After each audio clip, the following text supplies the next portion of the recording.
क्या 2022 में कलयुग का अंत हो जाएगा? क्या कलयुग का समय पूरा हो गया? या कलयुग का कितना समय अभी बीता है? या फिर कल्कि का अवतार ही 2022 में हो जाएगा? या कि पूरी सृष्टि ही 2022 में समाप्त हो जाएगी? मित्रों, आज के इस वीडियो में मैं कलयुग की उम्र एवं भगवान कल्कि के अवतार के बारे में एक इतना बड़ा प्रमाण देने जा रहा हूँ कि आज तक पूरे YouTube पर किसी ने ऐसा प्रमाण नहीं दिया होगा। और अगर कोई प्रमाण देगा भी तो ऐसा प्रमाण आज के बाद ही देगा, और वह इस वीडियो को देखने के बाद ही देगा। और अगर ये प्रमाण आज से पहले आपने YouTube पर देखा होगा कहीं पर, तो आप मुझे कमेंट करके ज़रूर बताइएगा कि मैंने ये प्रमाण पहले ही देखा है। एक ऐसा प्रमाण जो भगवान कल्कि के अवतार कब लेंगे और इस कलयुग की वास्तविक उम्र अभी कितनी हुई है, इस बारे में ऐसा प्रमाण अभी तक आपको किसी ने भी नहीं दिया होगा, किसी ने भी नहीं। मैं ये पूर्ण दावे के साथ कह सकता हूँ कि इस वीडियो को पूरा देखने के बाद आपको कभी भी दोबारा इंटरनेट पर जाकर ये सर्च नहीं करना पड़ेगा कि कलयुग का उम्र कितना बीत चुका है और कलयुग का अंत कब होगा और कब भगवान कल्कि का अवतार होगा। ये आपको कभी भी इंटरनेट पे सर्च नहीं करना होगा। मैं ये पूर्ण दावे के साथ कह रहा हूँ। लेकिन इसके लिए आपको इस वीडियो को बिना स्किप किए हुए पूरा अंत तक देखना होगा। और वीडियो अच्छा लगे तो ही लाइक कीजिएगा, वरना आप डिसलाइक करके चले जाइएगा। और वो प्रमाण एक ऐसा प्रमाण होगा जो स्वयं भगवान श्री कृष्ण ने अपने मुख से कहा है। मैं ये पूरे दावे के साथ कह सकता हूँ कि ऐसा प्रमाण कभी किसी ने YouTube पर नहीं दिया होगा। लेकिन इसके लिए आखिर कलयुग की वास्तव में उम्र अभी कितनी हुई है, कलयुग का अंत कब हो जाएगा और कल्कि अवतार कब अवतार लेंगे, इस विषय में सारा कुछ मैंने पूरे विस्तार से बताया है। अगर आपके पास समय है, क्योंकि वीडियो थोड़ा सा लंबा होगा इसीलिए ही मैं आपसे कह रहा हूँ कि अगर आपके पास समय है तो ही इस वीडियो को देखिए, वरना आप इस वीडियो को अभी यहीं से छोड़कर चले जाइए। और जब आपके पास समय मिलेगा तब आप इस वीडियो को पूरा देख लीजिएगा। और बिना वीडियो को पूरा दिए हुए आप हमें कमेंट में ये मत लिखिएगा कि आपने गलत जानकारी दी है, क्योंकि मैंने जो भी जानकारी यहाँ दिया है एकदम पूरे प्रमाणिक तौर पर दिया है। ऐसा प्रमाण जो आज तक कभी किसी ने नहीं दिया होगा। इसीलिए कृपया आप इस वीडियो को अंत तक जरूर देखें। मैं ये बार बार आपसे कह रहा हूँ कि पूरा वीडियो को अंत तक जरूर देखिए। नमस्कार मित्रों, स्वागत है आपका अपने YouTube चैनल तनु टुडे में। मित्रों, आप इंटरनेट पर बड़े सारे वीडियोस देखे होंगे और उसे देखकर आपके मन में बस भ्रम ही फैल रहा होगा कि आखिर सच्चाई क्या है, कि क्या कलयुग का समय पूरा हो गया या फिर 2022 में पूरा हो रहा है। आपने बहुत सारे वीडियो में देखे होंगे कि कलयुग का समय पूरा हो गया, बस 2022 में समाप्त होने वाला है। कहीं पे आपको मिलेगा कि 2036 में समाप्त हो जाएगा, और कहीं पे आपको मिलेगा कि कलयुग की उम्र 4,32,000 वर्ष है, जिसमें से अभी सिर्फ कहीं पे आपको बताया जाएगा कि 4,500 वर्ष बीत चुके हैं। कहीं पे आपको बताया जाता है कि 5 से 5,500 वर्ष बीत रहा है। यानी कि आपको बड़े सारे वीडियो में बहुत सारे तरह की अलग अलग जानकारियाँ मिलेंगी। हर किसी में हमें हर वीडियो को देखकर ऐसा लगता है कि पता नहीं क्या है क्या नहीं, कुछ समझ में ही नहीं आता। बहुत सारे लोग तो ये कहते हैं कि भगवान कल्कि का अवतार हो चुका है, और बहुत सारे ये कहते हैं कि भगवान कल्कि 2022 में जन्म लेंगे। तो आखिर क्या है इसकी सच्चाई? आज के इस वीडियो में मैं इसी संबंध में आपसे पूरे डिटेल में बताऊंगा। ये जो हम आज तक इंटरनेट पर जो हम देख रहे हैं, इसमें हमको सटीक जानकारी अभी तक नहीं मिल पाती है। मित्रों, कलयुग कब अंत होगा, यह बात भगवान श्री कृष्ण ने अपने मुख से बताया है, और ये पुराण में साफ साफ लिखा हुआ है। हो सकता है इस पर किसी ने ध्यान दिया हो, ध्यान नहीं दिया हो, ये मैं नहीं कहता, और शायद ही ऐसा वीडियो आपको पूरे यूट्यूब में कहीं मिले। इसीलिए आप कृपया वीडियो में अंत तक बने रहिएगा। तो क्या है वो कृष्ण की बातें, इसे बताने से पहले मैं आपको बताना चाहता हूँ कि आखिर विद्वानों का क्या मत है। बड़े सारे विद्वान मानते हैं कि महाभारत का जो युद्ध हुआ था वो 3102 ईसा पूर्व, ये बड़े सारे विद्वानों का मानना है।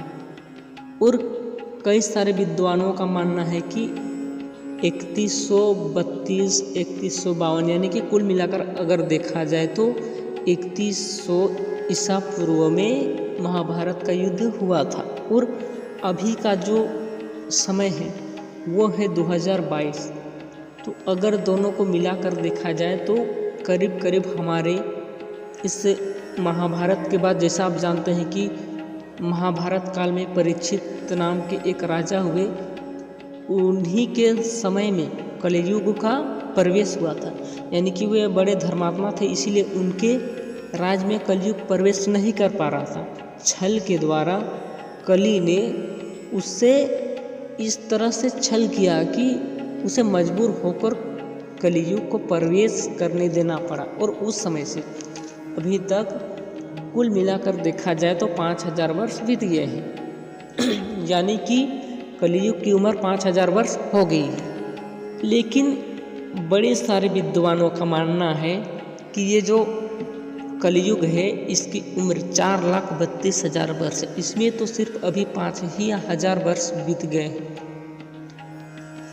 तो एक बार आप कल्पना करके देख लीजिए कि आज से 50 साल पीछे चले जाइए। अगर आपकी उम्र 50 साल से अधिक है तो आपको ये अवश्य ही जानकारी होगा कि आज से 50 साल पीछे हमारे देश की स्थिति, हमारे जगह की स्थिति कैसी थी, हमारे रहन सहन कैसे थे, उस समय के लोगों का ताकत कितना था, उस समय का खान पान कैसा था। और उस समय पूरे संसार की तो छोड़िए, बस अपने क्षेत्र की, अपने आप की स्थिति को एक बार झांक कर देखिए कि उस समय आपकी स्थिति क्या थी। अगर आपकी उम्र अगर 50 साल भी है या 30 साल भी है तो आप एक बार सोचिए, या तो फिर अपने से बुजुर्ग लोग जो हैं उनसे पूछ सकते हैं, या फिर अगर आपकी उम्र 60 से अधिक है तो आप एक बार पीछे मुड़ कर देखिए कि उस समय जो आपके दादा होते थे या तो आपके पिताजी थे, उनकी कितनी शक्ति थी। यानी कि अगर आप अभी के ज़माने में अगर 50 किलो वजन ढो सकते थे तो उस समय वो कितना वजन ढो सकते थे और वे कितने वर्ष जीते थे। उस समय लोगों की औसत आयु क्या थी, तो आपको ये पता लग जाएगा कि अभी ज़्यादा नहीं, 20 से 30 या तो फिर 50 वर्ष के अंदर ही अंदर इतने सारे परिवर्तन हुए। और अभी 50 वर्ष छोड़िए, अभी प्रत्येक 5-10 वर्ष में इतने परिवर्तन हो रहे हैं कि जिसका आप अंदाज़ा नहीं लगा सकते। आप ये नहीं सोच सकते कि अगले 5 वर्ष में क्या परिवर्तन होगा। तो बड़े सारे लोग ये कहते हैं कि ये विद्वानों का भी मानना है कि जो कलियुग के अंत में लोगों की उम्र सिर्फ 20 साल की रह जाएगी। तो आपको क्या लगता है, आज से 50 साल पहले लोगों की औसत उम्र 120 वर्ष के आसपास थी। उसके बाद घटते घटते अगर अभी औसत उम्र देखा जाए तो 60 से 70 वर्ष के बीच बचा हुआ है। अब वो भी रेशियो धीरे धीरे कम होते जा रहा है और अगले हो सकता है 10-20 वर्षों में ही आप देखेंगे कि मनुष्य की उम्र बहुत ही कम रह जाएगी। ये जो अगर हम जिसे ही सच माने, ठीक है ना, अगर कुछ ही समय बाद आप देखेंगे ना, कुछ ही समय कहने का मतलब अब कुछ सालों के बाद में आदमी की उम्र धीरे धीरे जो औसत उम्र है वो घटते जा रही है और घटते ही जाएंगे। और अत्याचार भी इस तरह हो रहे हैं जैसे उस समय में जो बताया गया था वो, और अभी जो चल रहा है ये पूरा बढ़िया से मैच हो रहा है। जैसे उसमें बताया गया था कि कलियुग के अंत में स्त्रियां सिर्फ अपने केशों को ही संवारने में लगी रहेगी, उसकी सारी सुंदरता सिर्फ केशों तक ही सीमित रहेगी। वो तो आज हर जगह देखने को मिल रहा है ना, एक से बढ़कर एक हेयर स्टाइल। उस समय जो सोने चांदी से लदे रहते थे वो अभी कुछ भी नहीं है। सोने चांदी अगर आप कोई पहन भी रहा है तो उसे लूटपाट किया जा रहा है। तो अभी क्या है, अभी के ज़माने में सुंदरता सिर्फ केसों तक ही सीमित रह गई है। कपड़े इतने छोटे होते जा रहे हैं, इतने छोटे होते जा रहे हैं कि कपड़े पहने हैं कि नग्न है कुछ पता नहीं चलता। तो आखिर संसार में कैसी कैसी स्थिति हो रही है, इस पर जरा आप गौर कीजिए, आपको अंदाज़ा लग जाएगा कि और कितना उम्र बाकी। और सबसे बड़ा प्रमाण जो भगवान ने दिया है वो भी मैं अंत में ज़रूर बताऊंगा। लेकिन इससे पहले इन चीज़ों को जानना और समझना आपको ज़रूरी है। फिर आपको दोबारा इंटरनेट पर कोई भी ऐसी जानकारी ढूंढने की ज़रूरत नहीं होगी। और जब तक लोगों के, देखिए जितने सारे भविष्यवक्ता हैं वे ज़्यादातर लोग इस वजह से वीडियो बनाते हैं कि उनको व्यूज़ मिले। वे सिर्फ व्यूज़ के चक्कर में कुछ भी उल्टा सीधा, मुझे भगवान ने बताया, मुझे कल की भगवान ने खुद आकर दर्शन देकर कहा कि ऐसा होगा वैसा होगा, ये बड़े सारे वीडियो आपको मिल जाएंगे। पर वे सिर्फ व्यूज़ पाने के लिए, अगर भगवान कल की उन्हें ये बताएंगे कि आगे क्या होने वाला है, तो वे लोगों के सामने बताएंगे नहीं, वे खुद गोपनीय रखेंगे। हर कोई, अगर किसी को कोई भी शक्ति मिल जाती है ना, तो उसका आदमी जो अच्छा आदमी होता है उसका सदुपयोग करता है, दुरुपयोग कभी नहीं करता है। कभी कभी हम ऐसी वीडियो देखते हैं, बड़े बड़े ऐसे चैनल्स भी आपको मिलेंगे जिसमें कि आपको देखने के बाद कुछ भी समझ में नहीं आएगा। खैर, सबकी अपनी अपनी मर्जी है। तो हम मेन टॉपिक पर अब बात कर लेते हैं, ठीक है, कि आखिर उस समय कौन सा ऐसा स्थिति होगा जिससे हम समझ पाएंगे कि ये कलयुग का अंत होगा और भगवान कल्कि का अवतार अब होने वाला है। उस समय संसार की जो स्थिति, एक तो पापों से पूरी दुनिया एकदम डरी सहमी रहेगी, और उस समय जहाँ पे भगवान का जन्म होगा उनके चारों ओर का वातावरण में एक अलग ही परिवर्तन होगा। अलग ही प्रकार का परिवर्तन आपको देखने को मिलेगा। जो पेड़ सूखे हुए भी हैं ना, तो वे हरियाली उनमें आ जाएगी। मतलब जिस स्थान पे उनका जन्म होगा उनके चारों ओर के वातावरण, मैं ये नहीं कह रहा कि पूरी दुनिया में ऐसा ही वातावरण होगा, ऐसा नहीं। जहाँ पे उनका जन्म होगा वहाँ की वायु मंद मंद चलेगी, और बहुत सारे ऐसे परिवर्तन आपको वहाँ पे देखने को मिलेंगे। वहाँ पे आपको स्वतः ही आनंद आएगा। जब वो आएंगे ना, तो जो संतजन है उनके मन में अपार आनंद अपने आप आएगा, वो अंदर से आएगा। बहुत सारे अलग अलग चीज़ें होंगी। तो अब मैं बात करता हूँ कि आखिर कलयुग की आयु कितनी है। अगर आप इस बात से सहमत होंगे तो आप हमें कमेंट करके ज़रूर बताइए। देखिए, एक घटना जो महाभारत की है उसमें ये स्पष्ट रूप से कहा ही गया है कि कलयुग का अंत कब होगा। जब दुर्योधन भीम के साथ गदायुद्ध में हारने के बाद अचेत होकर लेटा हुआ था, तो अश्वत्थामा उनके पास आते हैं और उनका ये हाल देखकर बहुत ही दुखी होते हैं और कहते हैं कि मैं सारे पांडवों का वध कर दूंगा। तो ये कहकर जब वे गए और पांडव समझकर पांडव पुत्रों का वध करके सभी के सिर को लेकर उनके पास आए, तो जब दुर्योधन ने भीम का सिर मांगा तो उन्होंने एक सिर दे दिया, जो पाते ही दुर्योधन उसको दो मुक्के से फोड़ देते हैं, तो वह एक कच्चे घड़े की तरह फूट जाता है। इससे उनको ज्ञात हो गया कि ये सिर तो भीम का नहीं हो सकता, क्योंकि उतने बड़े योद्धा का सिर इतना कमज़ोर नहीं हो सकता। और जब सुबह को जब उन्होंने देखा कि ये सिर तो पांडव पुत्रों के हैं, तब भले ही दुर्योधन, जिसे हम सब अत्याचारी मानते हैं, इस काम से अश्वत्थामा के प्रति बहुत ही रुष्ट हो गए। वे नहीं चाहते थे कि पांडव पुत्रों का जो निर्दोष है उनका वध किया जाए। इस बात से वे सहमत नहीं थे। अब जो हुआ सो तो हुआ। अब जैसे ही पांडवों को, द्रौपदी को ये पता चला कि उनके पुत्र मारे जा चुके हैं, तब वे किसने मारा ये ढूंढने के लिए निकल गए। तो जब उन्हें पता चला कि अश्वत्थामा ने रात के अंधेरे में चुपके से आकर उन्हें मार दिया था, तब वे उनकी खोज में चले गए। जब वे अश्वत्थामा के सामने पहुंचने ही वाले थे तो अश्वत्थामा ने क्या किया कि एक ब्रह्मशिरा नाम का एक बाण चला दिया और कह दिया कि सभी पांडवों का नाश हो। तब अर्जुन ने भी अपना अस्त्र चला दिया। जब दोनों ब्रह्मास्त्र, दोनों तो प्रलयकारी ही थे, वे आसमान में जाकर टक्करें लेने लगे। तो जब सारी सृष्टि का विनाश होने की कगार पर हुआ तो उन दोनों के बीच में ऋषि लोग आए और कहा कि दोनों अपने अपने वाण को वापस ले लो। तो अर्जुन ने तो अपना वाण वापस ले लिया, लेकिन अश्वत्थामा ने ये कहकर वाण को वापस नहीं लिया कि मैं इसे वापस लेना नहीं जानता। तब ऋषियों ने बहुत प्रकार से उसकी भर्त्सना की और गालियाँ दी कि अगर तुमको वापस नहीं लेना आता है तो तुमने बाण चलाया ही क्यों। तब ऋषियों ने कहा कि अश्वत्थामा के बाण से उत्तरा का गर्भ नष्ट हो जाएगा और इसके बदले में अश्वत्थामा को अपना कोई बहुमूल्य चीज़ उनको देना पड़ेगा।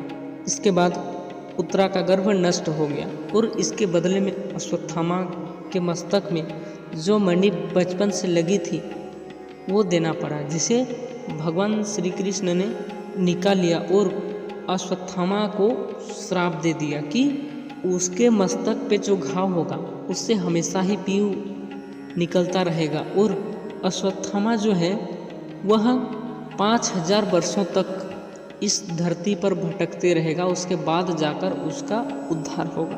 तो अब पॉइंट की बात पर हम आते हैं। तो उन्होंने एक ही पॉइंट में इतनी बड़ी बात कह दी कि भगवान ने कि जो अश्वत्थामा जो हैं इसी अवस्था में 5000 वर्षों तक भटकते रहेंगे। कहने का मतलब है कि उस समय कलयुग आ चुका था नहीं, मतलब जब परीक्षित का जन्म हुआ और वे बड़े हो गए तब कलयुग आ गया। यानी कि कुल मिलाकर देखा जाए तो उनके कुछ वर्ष बाद ही कलयुग का आगमन हो गया।